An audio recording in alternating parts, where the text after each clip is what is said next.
Azərsportun qonağı Sabah Futbol Klubunun baş məşqçisi Valdas Dambrauskas-dır. Əlbəttə birinci sualımız onunla başlayırıq ki, Sabahın gücü nədədir ki, çempion oldu və kuboku götürdü bu mövsüm? I think it's many things. First of all, Çox şeylər bir araya gəlməlidir ki, sən qalib olasan. Əgər sən ardıcıl çempionatda dəfələrlə qalib olursansa, artıq nəyin düzgün işlədiyini, nə etməlisən, nə doğrudur bilirsən. Amma xüsusilə sən birinci dəfə çempion olursansa və eyni ildə kuboku əldə edirsənsə, bu uğurun əldə edilməsi üçün müxtəlif faktorlar bir arada cəmləşməlidir. Bura oyuncuların məşqçi ilə münasibəti, oyuncuların bir-biri ilə münasibəti, taktiki yanaşma, rəhbərlik və s. daxildir. Mən həmişə bu misalı verirəm. Biz indi hal-hazırda çox gözəl məşq bazasındayıq.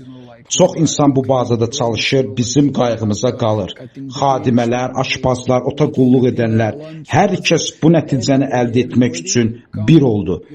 Bəzi günlər ola bilər ki, bunu hiss etmirsən, amma onların gördükləri günlük işlər olmazsa, yüksək səviyyədə, məşq edə oynaya bilməzsən.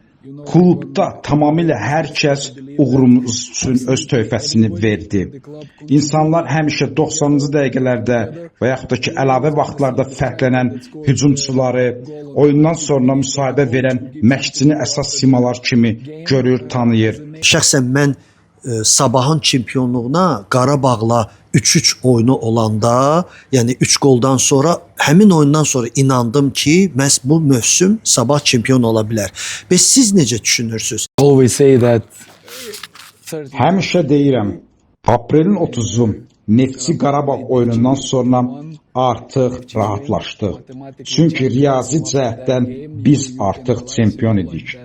Bundan əvvəl məşqçi kimi hər zaman maksimumunu istəyirdim. Məşqçi kimi təcrübələrim göstərir ki, bəzən çox yaxşı oynayırsan, amma top tora daxil olmur, lazımsız xallar itirirsən. Mövsüm ərzində, mövsüm boyu bu maksimumluğu saxladı. Səmimi desəm, mən bunu daha əvvəlcədən hiss etməyə başladım. Dekabr ayında biz yaxşı təkan yaxaladığımızda artıq məşqçi kimi hiss edirdim ki, bu komandanın potensialı nəyə qadirdir. Sən məşqlərdə görürsən, oyuncuların necə istəklidirlər, hər gün məşq səviyyəsi azalmaq əvəzinə daha da necə artır, inkişaf eləyir. Bunları gördükdən sonra mən hiss etdim ki, biz bunu edə bilərik, bacararıq. Yolumuzda çoxlu əngəllər ola bilər. Amma mən bilirdim ki, biz bunu əldə edəcəyik, bacaracaq. Mənim üçün ən önəmli oyun hansında ki, hiss etdim ki, biz bu nailiyyəti əldə edə bilərik. Bu Qarabağa qarşı azlıqda qaldığımız oyun idi. İkinci isə 10 nəfərlə oynadıq, amma oyundan qalib ayrıldıq. Mən bu oyundan sonra hiss etdim ki, artıq mənim üçün demək olar ki, aydındır ki, biz bu imkan verməyəcəyik ki, çempionluq əldən geçsin. Amma işimizi sona qədər görmək lazım idi. Bu oyun mənim üçün ən önəmli idi. Amma keçən il dekabrın 18-i Qarabağa qarşı ilk oyunumuzda Masazırda evdə oynarkən qalib ayrıldıq. Artıq bu qalibiyyətdən sonra oyuncular hiss etdilər ki, onların da yaxşı keyfiyyəti var. Xüsusilə yerli oyuncular, yerli staf bunu hiss etdi. Çünki Qarabağa qarşı oynayırsansa, onların loqosunu gördükdə elə hiss edirsən ki, inanırsan ki, onları udmaq mümkün deyil. Amma biz birinci dəfə qalib ayrıldıqdan sonra qalanları da inanmağa başladı ki, biz bunu edə bilərik. Qələbələr seriyasını bir dəfə 5 il bundan qabaq Neftçi qırmışdı və onda həmin qələbədən sonra bir növ Qarabağda və Qurban Qurbanovda bir psixoloji amil yaranmışdı ki, ondan sonra Qarabağın və Neftçi ilə hər görüşündə elə bir ki, klub 2 qat, 3 qat qüvvə ilə oynayırdı və əlindən gələni edirdi ki, bir növ Neftçini əssin və böyük hesablı qələbələr qazansın. Sizdə belə bir, demirəm qorxu, amma belə bir fikir yaranmır ki, gələn mövsümə Qarabağ 2 qat qüvvə ilə hazırlaşacaq və bu il kubokda, yarımfinalda uduzmaq və çempionatda uduzmağın hayfını çox çalışacaq, əlindən gələni etsin ki, hayfını alsın. Revanş olsun. I don't know, this is probably the question to Bilmirəm. Böyük ehtimal bu sualı Qarabağ komandasına, məşqçilərinə, oyunçularına yönəltməlisiniz. Fikirləşirəm ki, çempionsansa, kubok qazanmısansa, hər komanda gələcək sezon daha çox səy göstərəcək, çalışacaq, özlərini ispat etməyə çalışacaqlar ki, çempion komandaya qalib gələ bilsinlər. Biz bunu bilirik, bu idmanda tamamilə normal bir haldır. Hətta bu il mən özüm belə Qarabağa qarşı qalib gəlmək istəyirdim. İndi məndə fürsət yaranıb, bizdə fürsət yaranıb ki, Çempionlar Liqasının təsnifat mərhələsində öz ölkələrinin çempionları ilə qarşılaşaq.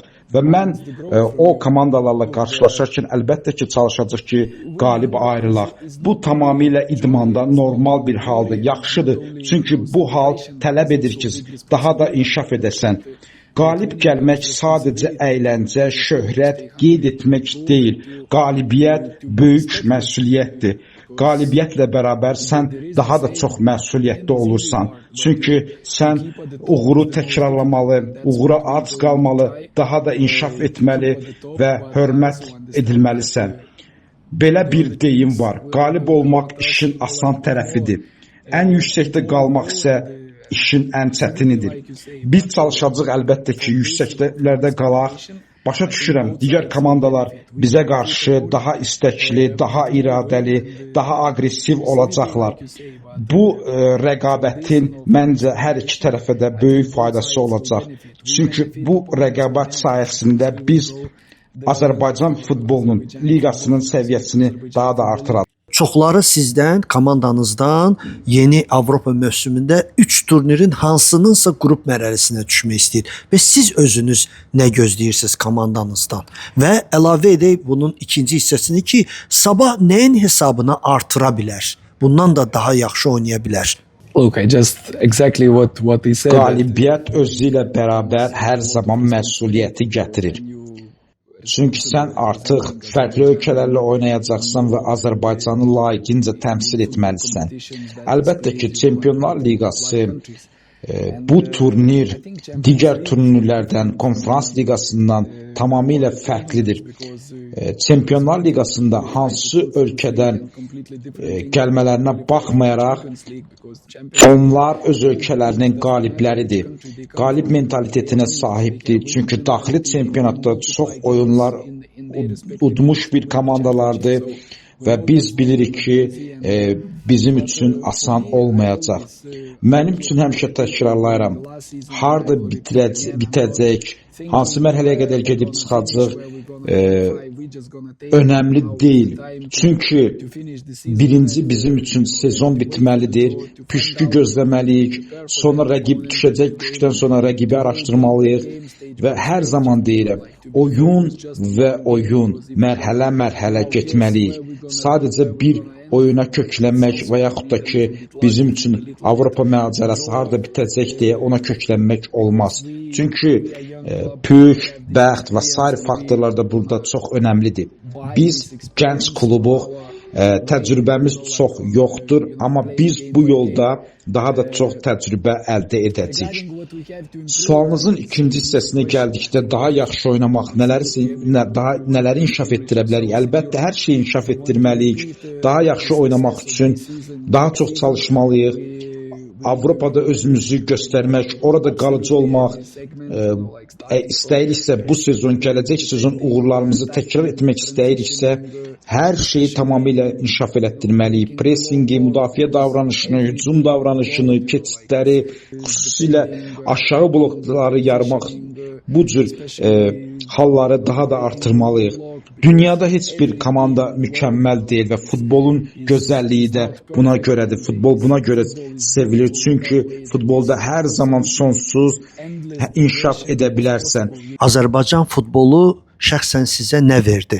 Of course, I think Əlbəttə, sən futbolda işləyirsənsə, əgər ciddi işləyirsənsə, hər gün inkişaf etməlisən. Ən yaxşı ölçü sezon bitdikdən sonra, mövsümün əvvəlləri ilə müqayisə etdikdə, geri baxdıqda nələri dəyişə bilərdim, nələri başqa cür edə bilərdim, hansı səhvlərdən nəticələr yol çıxarda bilərdim, bütün bunları dəyərləndirirsən. Azərbaycan liqası çox çətin liqadır və mən bu liqa sayəsində çox inkişaf etdim. Mən bu liqada olan bütün məşqçilərə təşəkkür edirəm. Mübarizə apardığım bütün məşqçilər mənim daha da yaxşı olmağıma dəstək oldular. Nadir hallarda bir liqada yüksək səviyyəli məşqçilər bir arada toplaşır. Azərbaycan liqasında 3 məşqçi həqiqətən də çox yüksək səviyyəli məşqçilərdir. Qurban Berdiyev, Yuri Vernudub, Qurban Qurbanov, bunlar bu məşqçilər Çempionlar Liqasında çıxış etmiş məşqçilərdir. Mən bu məşqçilərlə yanaşı yerli Azərbaycanlı məşqçiləri Rəşad Sadıqovu, Ayxan Abbosovu da qeyd edərdim. Digər məşqçiləri də, fərqli ölkələrdən olan məşqçiləri də qeyd edərdim. Saşa İliç, Demçenko, hansı ki bu məşqçilər öz ölkələrində, öz regionlarında tanınmış məşqçilərdir. Əgər sən bu məşqçilərə qarşı xüsusi hazırlıq bir planın olmasa, bu məşqçilər səni hər zaman təəccübləndirərlər. Çünki hər birinin özünün fərqli oyun üslubu, tərsi var. Bu sezon çox rəqabətli bir mövsüm oldu. Mən fikirləşirəm ki, 2-3 ildə sonra Azərbaycan çempionatının səviyyəsi daha da artacaq. Əgər bir məşqçi də düşünürsə ki, o hər şeyi bilir, öz üzərində işləmirsə, əlbəttə ki, digər məşqçilər müəyyən müddətdən sonra gəlib onu keçəcək. İnanıram, yenə də qeyd edirəm, bu sezon xüsusi bir sezon idi. Çox şey öyrəndim. Çoxları bilir ki, Azərbaycan futbolu çox o qədər də ideal deyil. Bu mövsüm ərzində hakimlər söhbəti də oldu, qıraq mövzular da oldu, meydançalar da söhbəti oldu.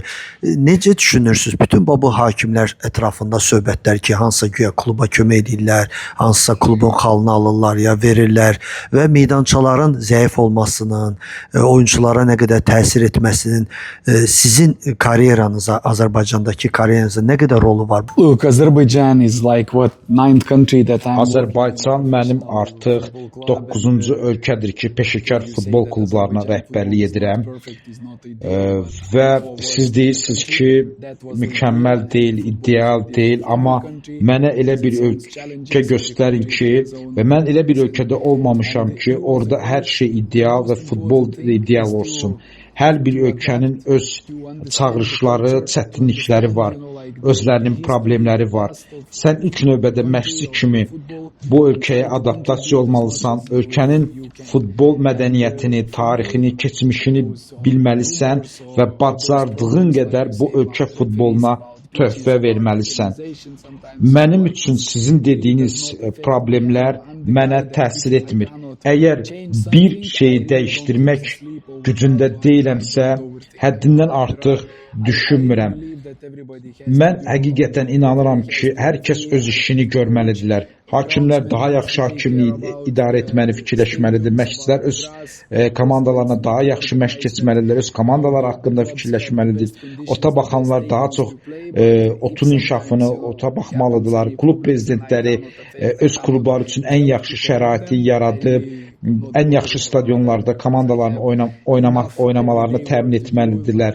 Əgər nələrsə, hər hansısa problemə mən müdaxilə edə bilmirəmsə, təsir edə bilmirəmsə, o haqda düşünmək də düzgün deyildir. Çünki mənim kifayət qədər gündəlik çox işim var və mən daha çox öz komandama fokuslanıram, köklənirəm.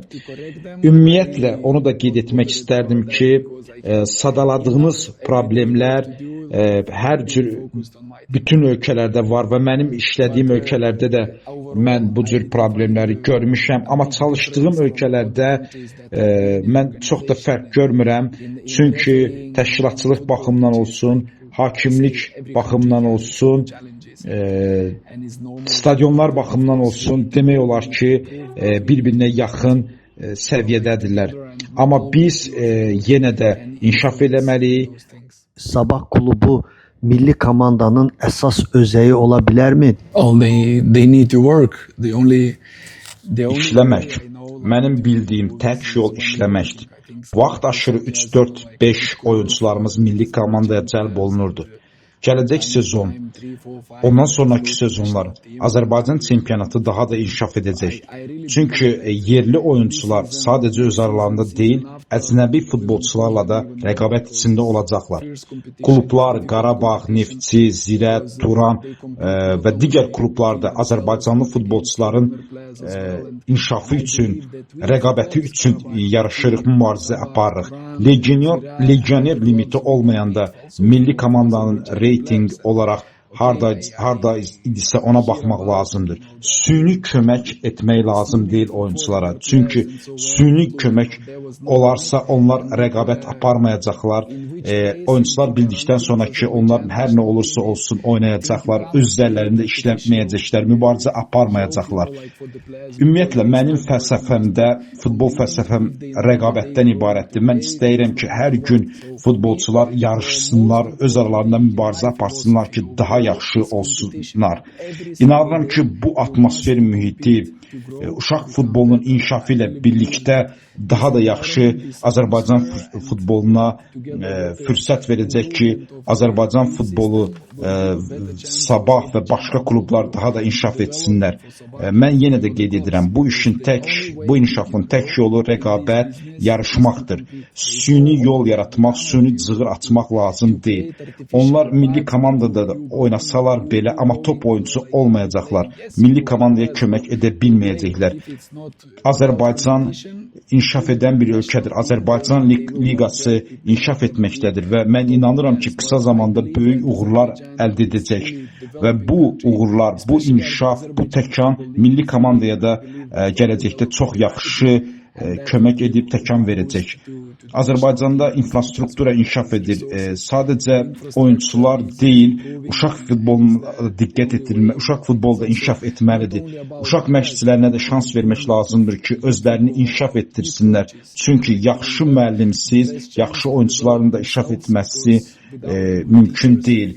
İnanıram ki, Sabah Akademiyası bu yöndə çox yaxşı işlər görür. Ümid edirəm ki, qısa zamanda, qısa gələcəkdə biz daha çox oyuncularımızı yerli oyuncularımızı gənc və milli komandamızda görəcəyik.